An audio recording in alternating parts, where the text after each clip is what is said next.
শুধুমাত্র কোটার কারণে 1971 সালে যখন এই দেশে সংগ্রাম করেছিল বঙ্গবন্ধু শেখ মুজিবুর রহমান, বঙ্গবন্ধু শেখ মুজিবুর রহমানের আন্দোলন ছিল বৈষম্যের বিরুদ্ধে।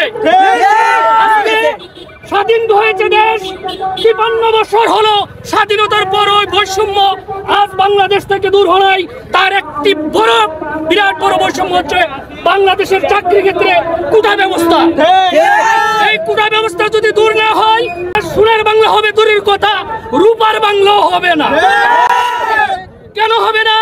একটা উদাহরণ দিয়ে বলা যেতে পারে, চাকরি ক্ষেত্রে যদি 30% কোটা হয়ে যায়, যেই ছেলেটা 83 নাম্বার পেল, যেই ছেলেটা 90 নাম্বার পেল, 55% কোটা থাকার কারণে সেই মেধাবী ছেলেটা পিছিয়ে পড়েছে আর অযোগ্য ছেলেটা স্থান করে নিয়েছে।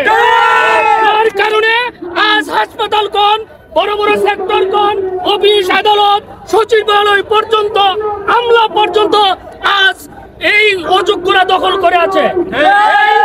অযোগ্যদের হাত থেকে বাঁচতে হলে অবশ্যই অবশ্যই বাংলাদেশ থেকে কোটা প্রথা দূর করতে হবে। কোটা প্রথা যদি দূর না করে, তাহলে আজকে কেন এই মেধাবীরা বিশ্ববিদ্যালয়ে ভর্তি হচ্ছে মেধা দিয়ে, কিন্তু চাকরি ক্ষেত্রে কেন কোটা থাকবে? চাকরি ক্ষেত্রে কোটা আমরা চাই না। আমাদের সন্তানরা চাকরি ক্ষেত্রে কোটা চাই না, তারা মেধায় লড়াই করে মেধার পরীক্ষা দিয়ে বিভিন্ন জায়গায় অংশগ্রহণ করতে চাই, পরীক্ষা দিয়ে পাস করে চাকরি করতে চাই।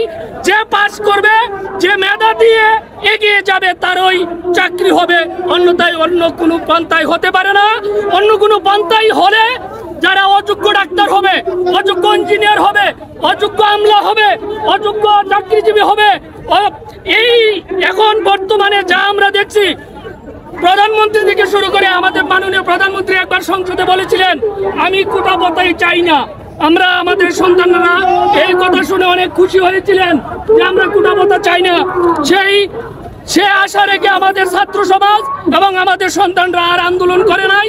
যে মাননীয় প্রধানমন্ত্রী যখন বলেছে বাংলাদেশ আইনসভায় অবশ্যই এর একটা গতি হবে, কিন্তু আজ পর্যন্ত দেখা যাচ্ছে যে কিছু কিছু মানুষের কারণে, কিছু কিছু আমলাদের কারণে আজ এই মাননীয় প্রধানমন্ত্রী সেই কথাটা আবার ফিরিয়ে নিয়েছেন, আবার কোটা প্রথা বহাল রেখেছেন। আমরা ছাত্র সমাজ, আমরা আপাময় জনগণ, আমাদের সন্তানরা যারা লেখাপড়া করে, আমরা চাই এই বাংলাদেশে মেধার ভিত্তিতে চাকরি হবে, কোটার ভিত্তিতে হবে না।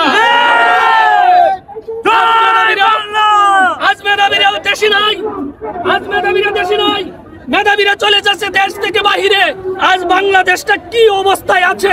মেধাবীদের স্থান বাংলাদেশে না হলে এই বাংলাদেশ অচিরেই ধ্বংস হবে বলে আমি একজন সাধারণ জনগণ মনে করি।